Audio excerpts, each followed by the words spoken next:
Bismillahirrahmanirrahim. Assalamualaikum warahmatullahi wabarakatuh.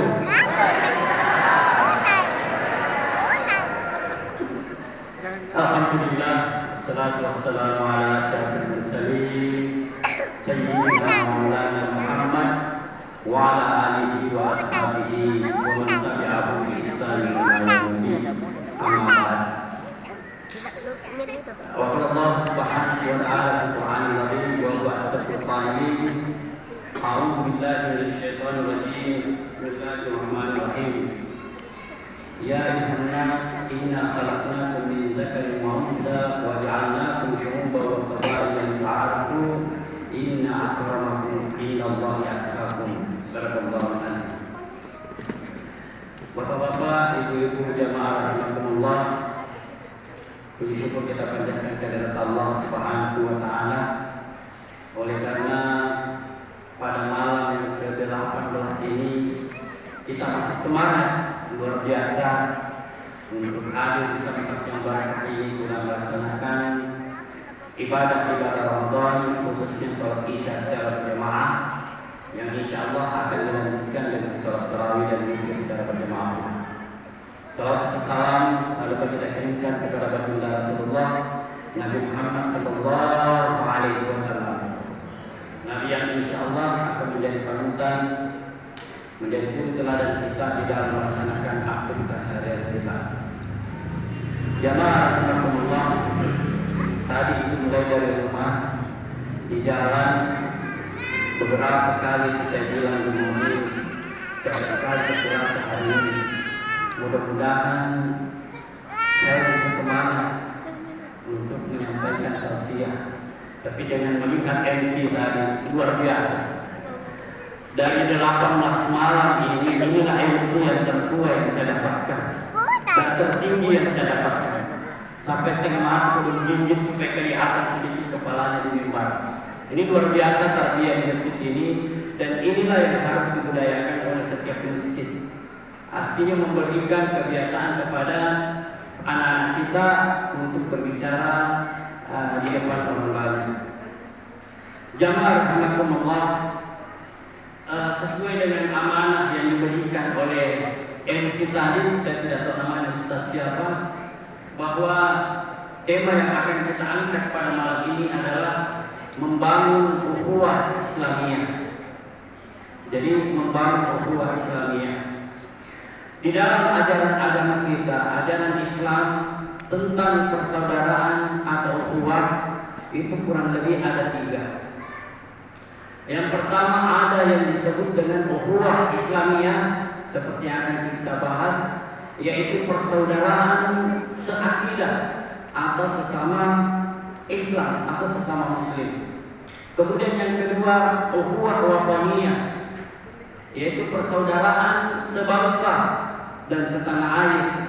Jadi apapun agamanya, akan tetapi kita disatukan dalam satu bangsa.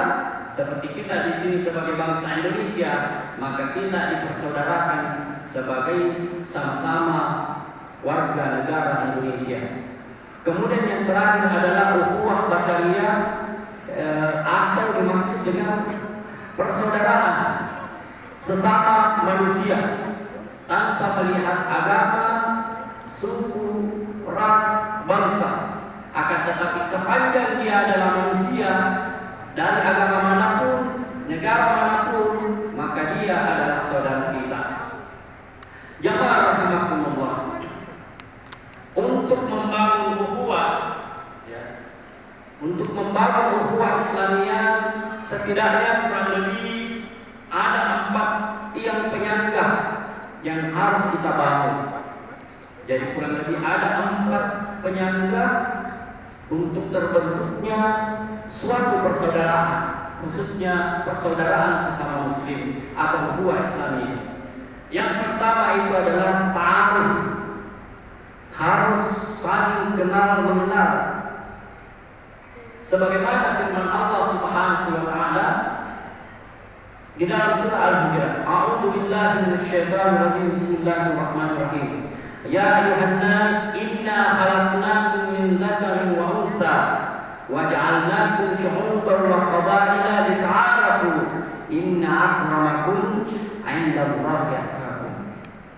Di dalam firman Allah Subhanahu wa taala ini, Allah Subhanahu wa taala berseru, ya ayuhan nas, wahai sekalian manusia, sesungguhnya kami menciptakan kalian bersuku-suku dan berbangsa-bangsa, ya, syu'uban wa qabaila, mintakan uang saja. Jadi kita diciptakan dari jenis laki-laki dan perempuan, bersuku-suku dan berbangsa-bangsa, lita'arafu, untuk saling kenal mengenal.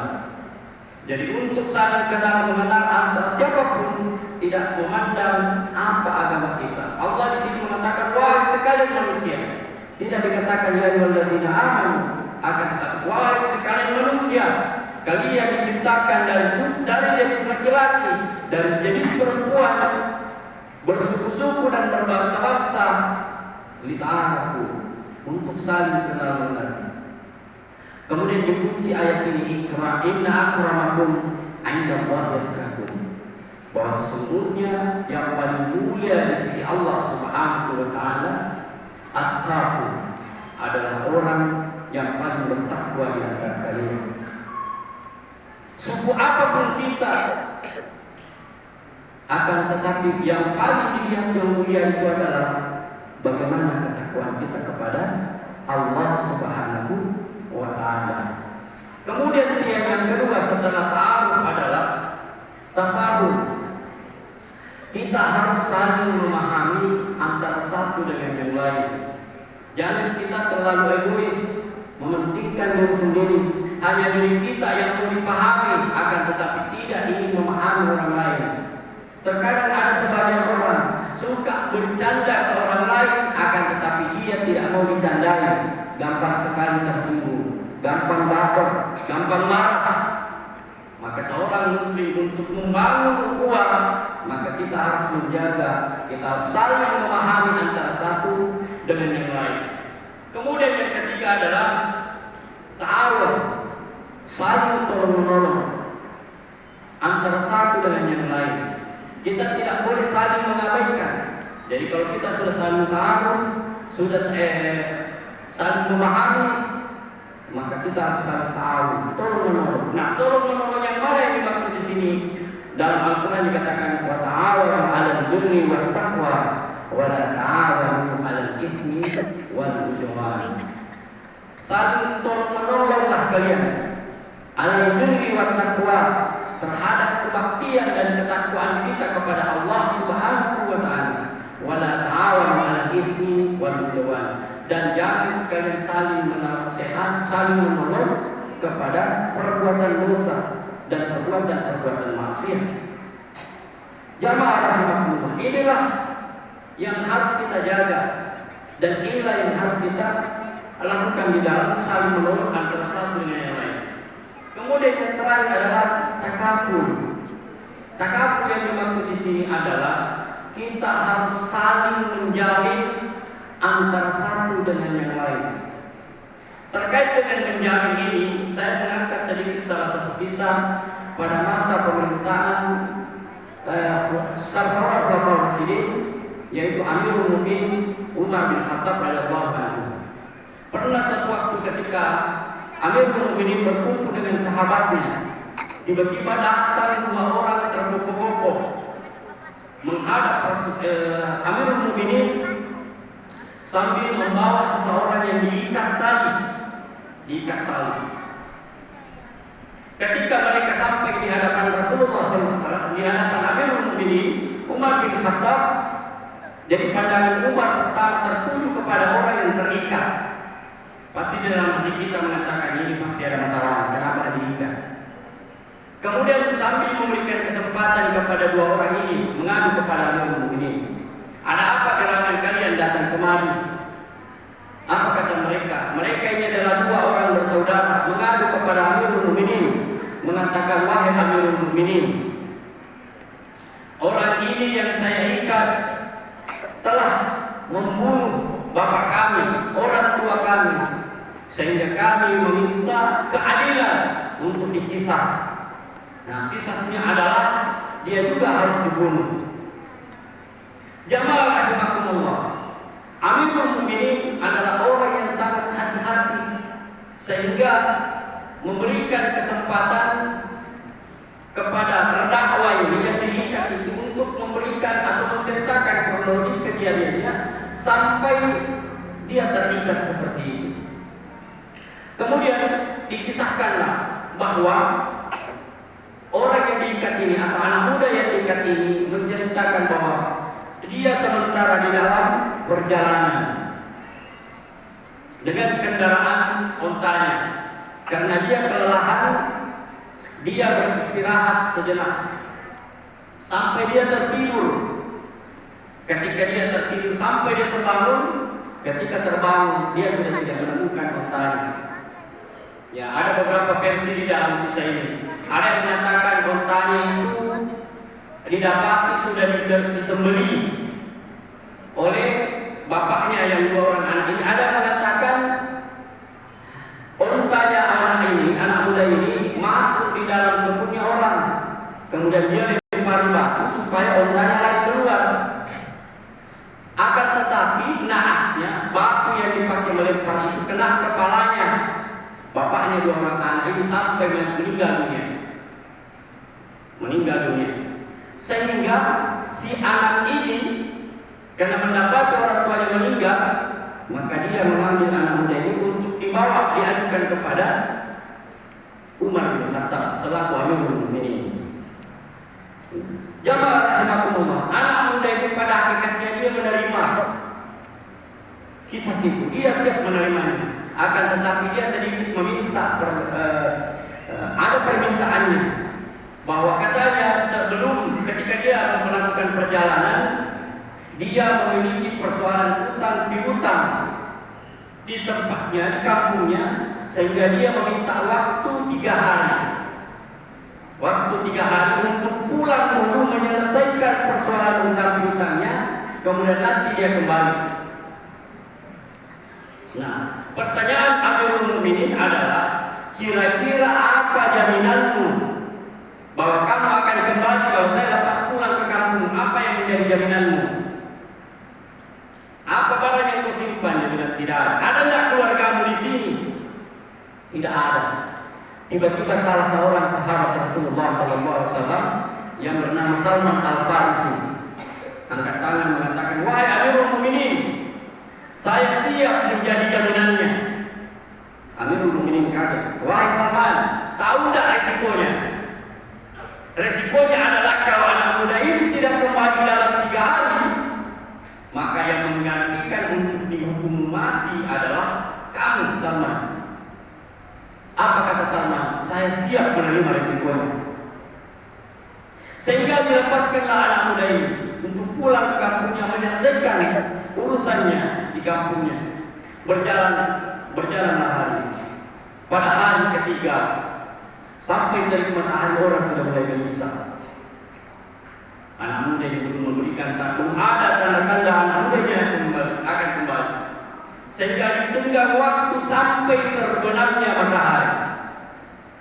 Ya, Salman juga sudah siap dieksekusi, bahwa kalau anak muda itu tidak kembali sampai terbenamnya matahari, maka yang akan menggantikan dihukum mati adalah Salman Al-Farisi. Sampai sore setelah salat asar menjelang terbenamnya matahari, maka kelihatanlah seorang yang tergopoh-gopoh, sudah jatuh, berdiri, lari, jatuh bangun, lari tergopoh-gopoh. Kemudian sujud di depan Umar bin Khattab radhiyallahu anhu. Kemudian langsung mengatakan, wahai Amirul Mukminin, maafkanlah kiranya aku, karena saya terlambat untuk sampai ke tempat ini, oleh karena ternyata urusan di kampung itu agak lama, sehingga membutuhkan waktu yang sangat panjang. Saya sudah pacu kendaraan saya sampai unta saya sudah tidak mampu lagi kena padang pasir, mati kelelahan, sehingga saya harus lari hingga sampai di tempat ini. Wahai Amirul Mukminin, maafkan atas keterlambatan. Jamaah rahimakumullah. Kemudian Amirul Mukminin mengatakan, wahai anak muda, apa gerangan yang membuatmu kembali ke sini padahal kamu punya kesempatan untuk pergi tidak muncul-muncul? Apalagi kalau kita mungkin sudah pasti akan dihukum mati, kira-kira mungkin kembali. Tapi dia kembali. Apa alasan anak muda ini?